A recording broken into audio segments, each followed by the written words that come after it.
प्रदानकारी है।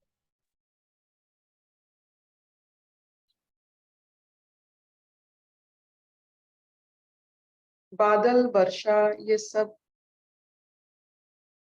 सूरज की क्रिया।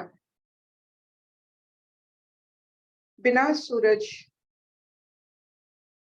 बादल की उत्पत्ति और वर्षा का आगमन नहीं होता।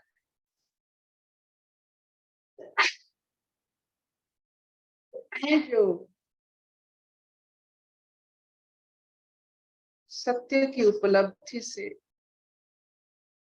ज्ञान की आलोक से जो आनंद की वर्षा होती है,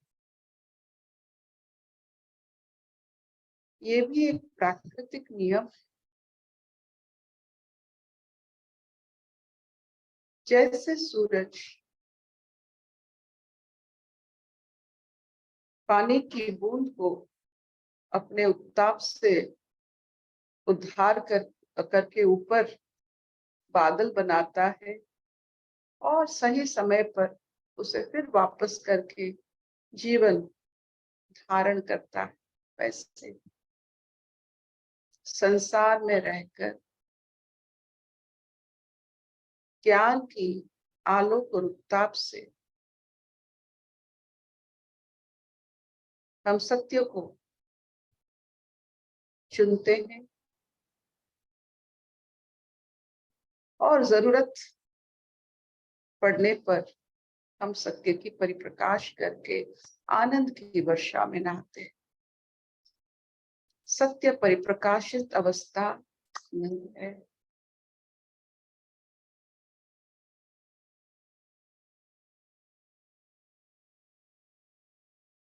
सत्य युग कहाँ माना जाता है?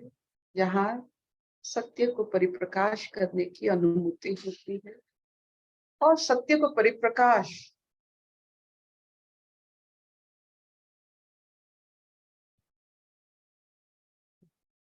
प्राकृतिक तौर पर होता है।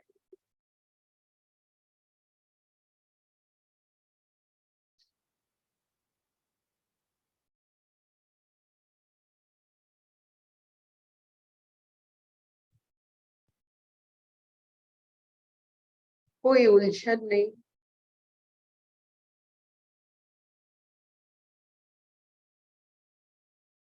कोई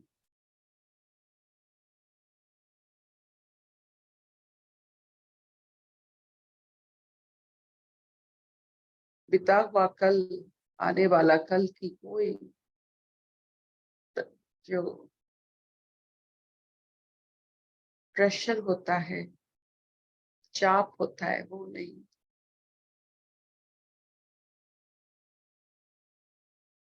भूत भविष्य की कोई ना डर है ना भय है। बस सत्य को समझने का एक आदत भी है।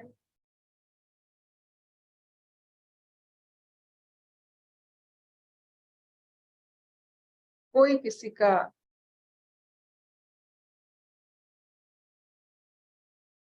दुर्बलता का उपहास नहीं कर रहा है, उसका फायदा नहीं उठा रहा है।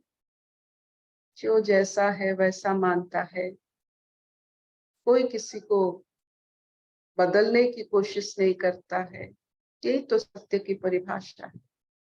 When you don't want to change anything around you. तो ऐसी आत्मा आनंद से, आनंद की वर्षा से नहाने वाले जहां भी जाते हैं, सत्य युग निर्माण कर लेते हैं। हर युग का हमारे ऊपर, हमारे जीवन में कभी ना कभी हमारे ही कारण हमको ये युग भोगना पड़ता है।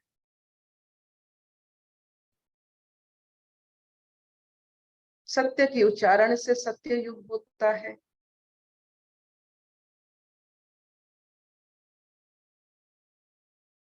अपने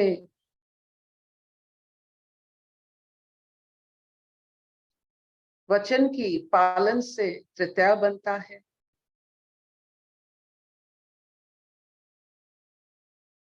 अधर्म की नाश होगा, ये विश्वास से द्वापर बना।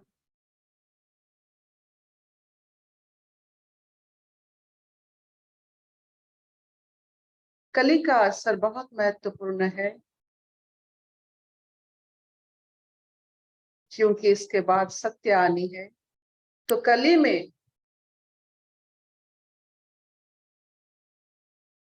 ईश्वर की खोज जोर जोर पकड़ती।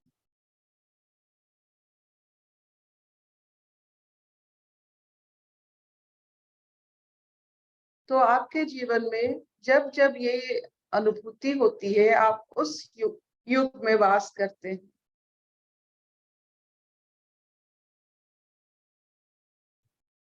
तो आज फिर सुनते हैं स्वागता जी से नचिकेता की कथा।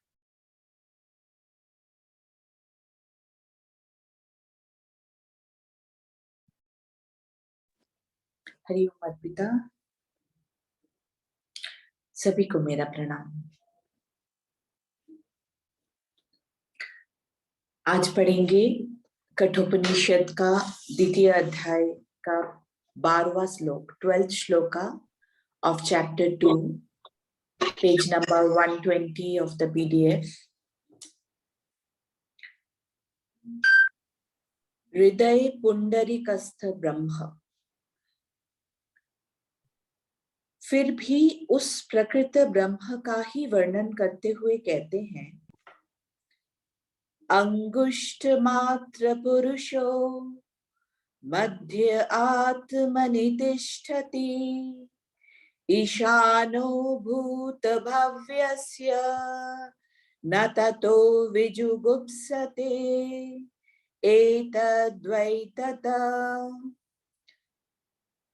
जो अंगुष्ठ परिमाण पुरुष शरीर के मध्य में स्थित है, उसे भूत, भविष्यत और वर्तमान का शासक जानकर वह उस आत्मा के ज्ञान के कारण अपने शरीर की रक्षा करना नहीं चाहता, अपने शरीर की रक्षा करना नहीं चाहता।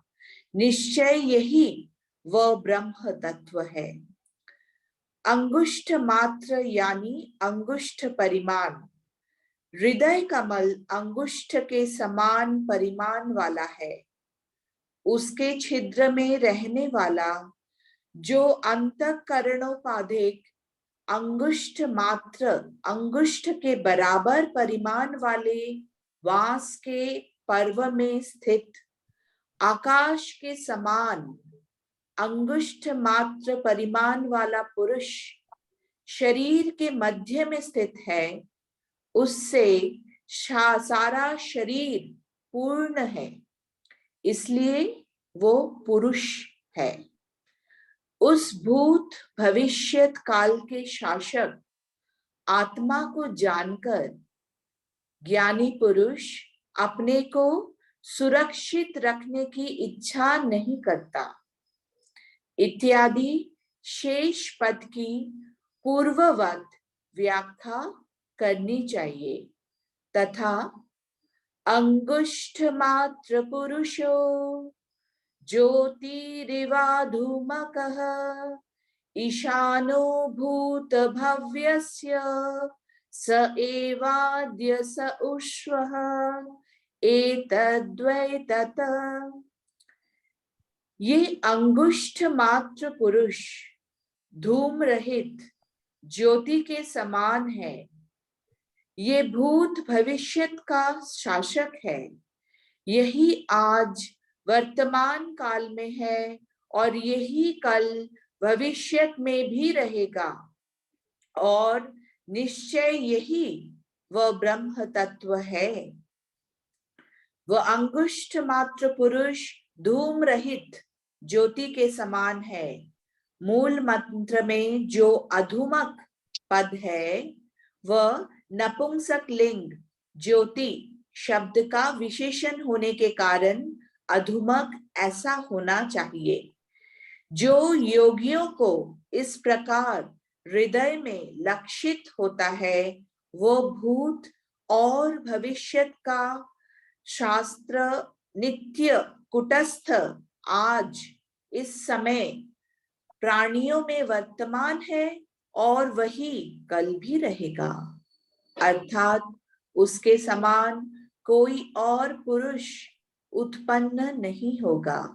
इससे कोई कहते हैं कि ये नहीं है, ऐसा मंत्र में कहा हुआ जो पक्ष है वो यद्यपि नायत प्राप्त नहीं होता, तथापि उसका और बौद्धों के क्षणभंगवाद का खंडन भी श्रुति ने स्ववचन से कर दिया है। हरिओम।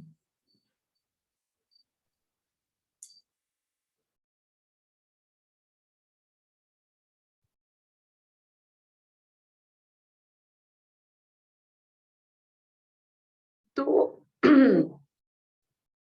भाव से हम ईश्वर बना सकते हैं। आमतौर लोग ईश्वर क्या है जड़ान और गुणगान करके ईश्वर बनाते हैं, और बहुत सारे विद्वान ईश्वर क्या नहीं है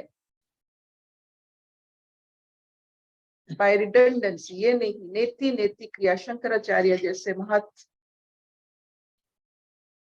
बुद्धि तीक्ष्ण बुद्धि संपन्न लोग क्या नहीं है ईश्वर को बनाते हैं।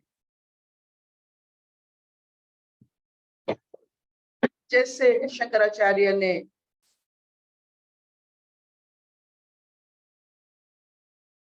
अपने निर्वाणाष्टकम में लिखे हैं, क्या नहीं हूं मैं, मनोबुद्धि अहंकार अचितानि नाहम्। I am not mind, intellect, thought और ईगो, ना च श्रोत्र जीवे ना घृणा नेत्रे। I am not hearing, taste, smelling और साइट। इसका मतलब होता है नेति नेति क्रिया में ईश्वर बनते हैं, गुण ग्रह से भी ईश्वर बनते हैं। तो ये पूर्णता उस ईश्वर जहां रहते हैं वो पूर्ण है। ये शरीर जो ईश्वर से पूर्ण होता है, शरीर रहे ना रहे कोई फर्क नहीं पड़ता। ईश्वर सत्ता के लिए सहस्र शरीर यूं ही हम कुर्बान कर देते हैं। इसका मतलब होता है परिमाण ईश्वर की पता नहीं, वो अंगुष्ठ है नहीं है, ईश्वर तत्व की परिमाण की ये हम बात नहीं कर रहे हैं। हम बात कर रहे हैं ईश्वर क्या नहीं है। जो हम समझते हैं, हम अपने जीवन में अपना धरोहर बनाकर उसके लिए पूरा जीवन बिता देते हैं, लेकिन बाद में समझ में आता है कि इन आभूषणों से जो हमने बनाया, मन से लेकर जो जो चीज हमें संसार को परखने के लिए मिला है, ईश्वर तत्व को पाने के लिए मिला है, उसे हम ईश्वर मान लेते हैं। जैसे जो अंगूठी दिखाता है सूरज को ना देखकर उंगलियों को देखकर हम सूरज समझ लेते हैं, वैसे इंद्रियों जो हमें ईश्वर के रास्ता दिखाता है, उन इंद्रियों को हम समझ लेते हैं ईश्वर। तो ये जो पूर्णता की बात है, पुरुष की बात है, भगवत तत्व की बात है, ये तत्व परिमाण उसका कुछ नहीं होता है। 1 किलो ईश्वर नहीं होते हैं, 2 बीघा ईश्वर नहीं होते हैं, उनका परिमाण कुछ नहीं होता है, उनका तत्व मात्र के पूर्णता मिलती। जो ईश्वर को परिमाण के भाव से जानना चाहते हैं, कितना ईश्वर है आप में, वो मूर्ख है। जितना भी है वो भरपूर है। हमारे मन में, हमारे जीवन में हमने हर समय पूर्णता अवस्था को बहुत दूर से देखा। हमने कभी नहीं सोचा कि पूर्ण इज नॉट एन अमाउंट। आपके घर में चाहे जितना भी नमक हो, लेकिन जितना नमक आपको स्वादिष्ट करता है वही पूर्णता है। आपके नमक भरा प्याला हो या जार हो, उसके हिसाब से आपका स्वाद नहीं बनता है। तो तत्व वही होता है कि कितना तत्व है इसका कोई मायने नहीं रहता है। तत्व है नहीं, अगर थोड़ा भी है, एकदम जितना भी है, एक कण भी हो सकता है, लेकिन है तो वो पूर्ण है। जहां है वो पूर्ण है। ये है पूर्णता का निर्देश। इसमें कोई यूनिट नहीं होता है। पूर्णता का कोई यूनिट, जैसे हमारे संसार में यहाँ बहुत सारे यूनिट्स होते हैं, केजी, मिलीग्राम, ग्राम, लीटर, ये सब नहीं होता है नहीं। तो ईश्वर तत्व जिनमें है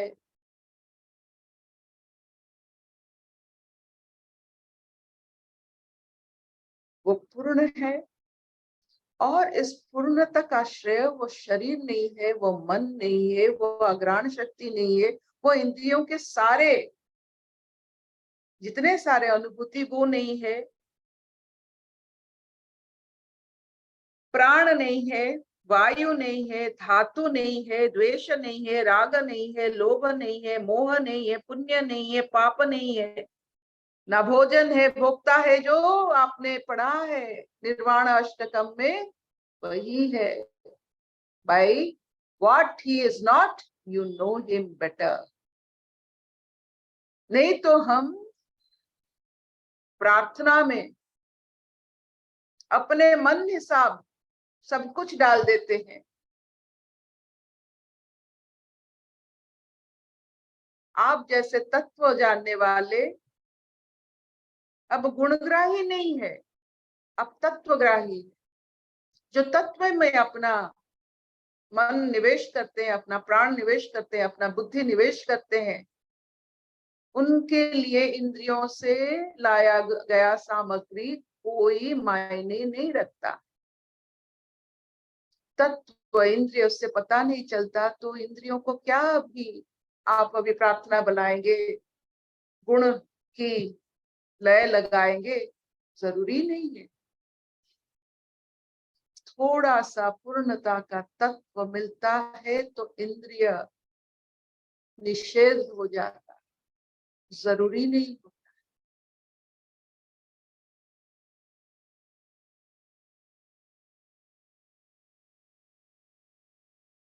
आप मुझे बताइए,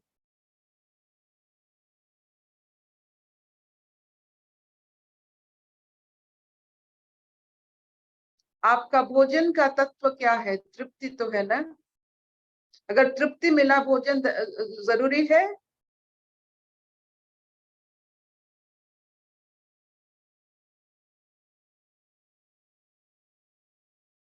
तत्व मिला तो इंद्रिय जरूरी है?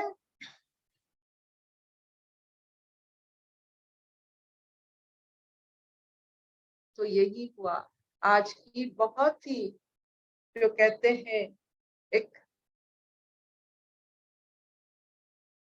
trying to finding out how much God you have inside you, how much ईश्वर कितना है आप में।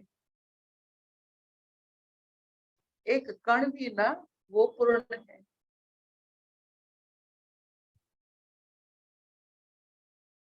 Be very careful. इस बातों से आज की नचिकेता को समझाते हुए स्वयं यमराज, जो धर्मराज भी है, विष्णु के अंश है, विष्णु को बनाने वाले अदिति है,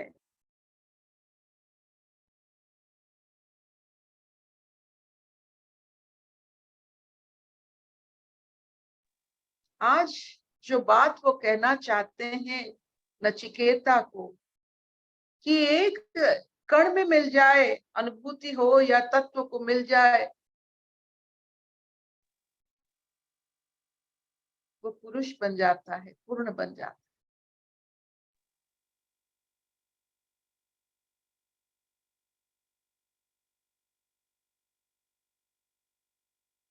और एक बार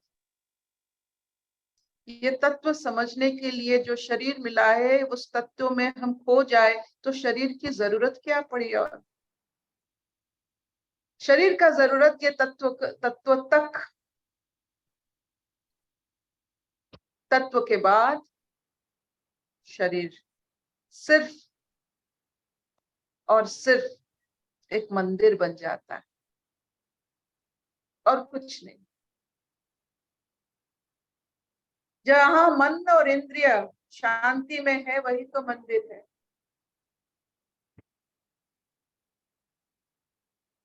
जहां तत्व रहता है वो काया मंदिर बन जाता है। मन और इंद्रिय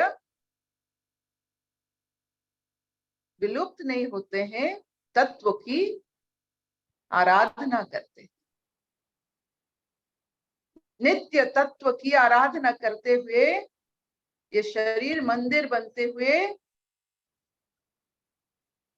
एक प्रकृति में एक ऐसा यंत्र बनता है कि सब प्राणियों को इस तत्व तक लाने में मंदिर सहायता करता है।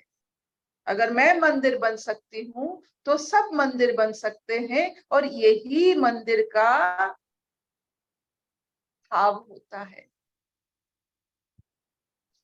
मन और इंद्रिय निष्क्रिय नहीं होते हैं मंदिर में। जैसे शरीर में पानी और अग्नि एक ही साथ रहते हैं, मन और इंद्रिय और ईश्वर सब एक ही साथ रहते हैं। कोई किसी को आवृत नहीं करता है, कोई किसी को नीचा नहीं दिखाता है। एक घाट में हिरण और सिंह पानी पीते हैं, यहाँ मंदिर में। इतना चलेगा।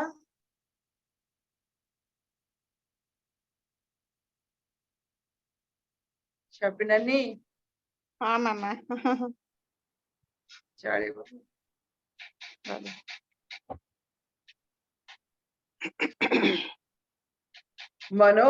मनोबुद्ध्यंकार चितानि नाहम। आपके पास है? अगर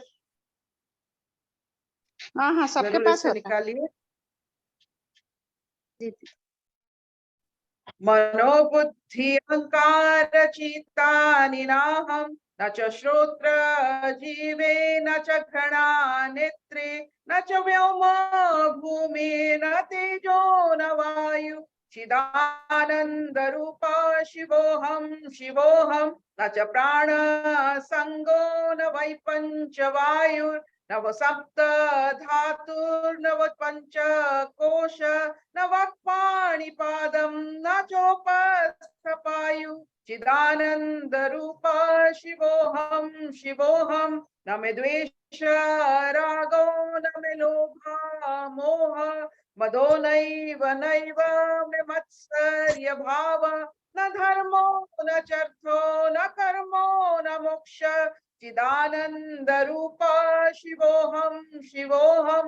न पुण्यम न पापम न सोक्षम न दुःखम न मंत्रो न तीर्थम न वेद न यज्ञ अहम भोजनम नैव भोज्यम न भोक्ता चिदानंद रूप शिवोहम शिवोहम। न मे मृत्यु शंका न मे जाति भेद पिता नैव मे नैव माता न जन्म न बंधुर्न मित्रं गुरुर्नैव शिष्य चिदानंद रूप शिवोहम शिवोहम।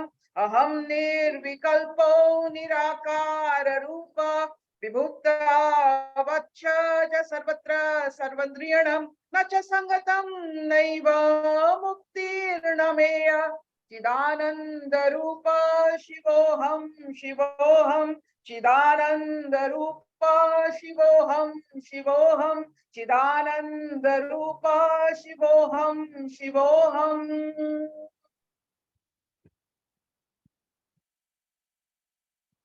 कोई प्रश्न, कोई अंदाज?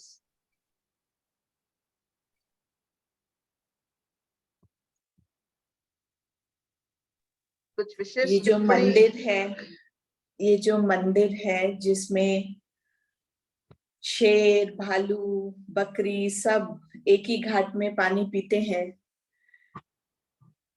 ये बहुत अलौकिक मंदिर है। अभी भी हमारे घाट में तो पानी पीते वक्त थोड़ा बहुत भीड़ भी जाते हैं, भीड़ जाते हुए भी दिखता है।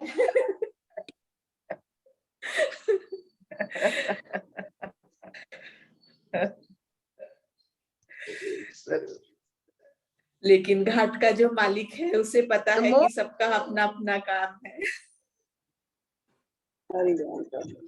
कोई किसी को नीचा नहीं दिखाता, हम क्यों नीचा दिखाए किसी को?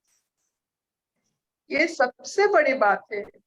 जो तत्व, असामान्य तत्व चारों तरफ फैला हुआ है और सब अपने अपने गति में है, उनको कोई परेशानी नहीं हो रहा है किसी के साथ, हमको क्यों परेशानी हो रही है?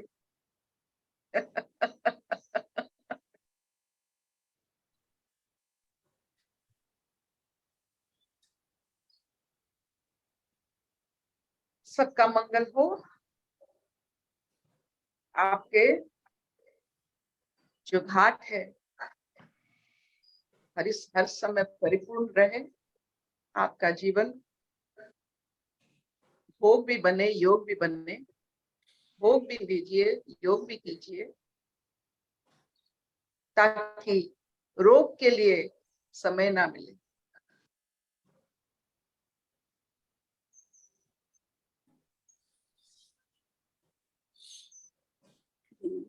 हरिओम Thank you, घाट मामा। पिता। हरिओम। सबको हरिओम।